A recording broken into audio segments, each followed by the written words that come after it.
State of Decay 2 is the follow-up to 2013's cult classic State of Decay, and much like its predecessor, the focus is on surviving against the infected, scavenging for resources, and building up your community. On the technical front, State of Decay 2 employs the use of Unreal Engine 4 compared to the CryEngine 3.1 implementation in its predecessor. The original was marred with bugs, and unfortunately it seems that the sequel is no different in that regard.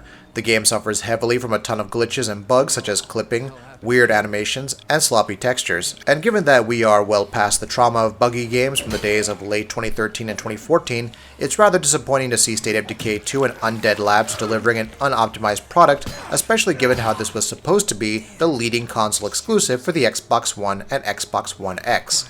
From a top-level perspective, the game doesn't look drastically different from State of Decay Year 1 Survival Edition. However, there are improvements in the lighting tech, the physics, and the world size and its density. We got to play the game on both the Xbox One and Xbox One X versions, and performance for the most part is rather mixed. The game runs at an unlocked frame rate on the Xbox One, whereas on the Xbox One X, we're seeing frame rates locked more closely to 30 frames per second. On the resolution front, we have the Xbox One X version running at a 4K resolution. If anything, that is impressive and brings a massive boost to image quality over the base Xbox One console. Other improvements the Xbox One X features is the increased foliage density, high-resolution textures, increased draw distance, better quality ambient occlusion, texture filtering, and better environment detail. So there are a host of improvements for Xbox One X owners, and it makes it stand out from its less powerful counterpart.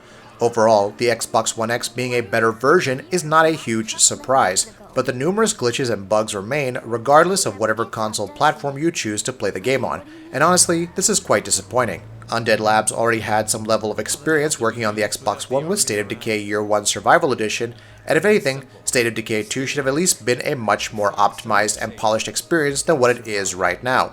We are hopeful that the developer will fix these issues post-launch, but given how the original game still remains a bit buggy, we're not really hopeful that this will change with the sequel.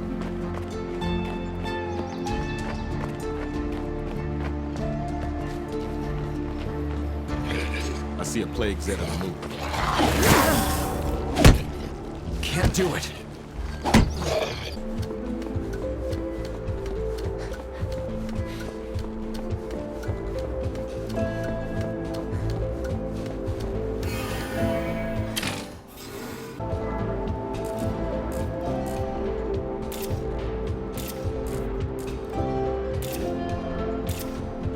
I see a vehicle we might be able to get up and running.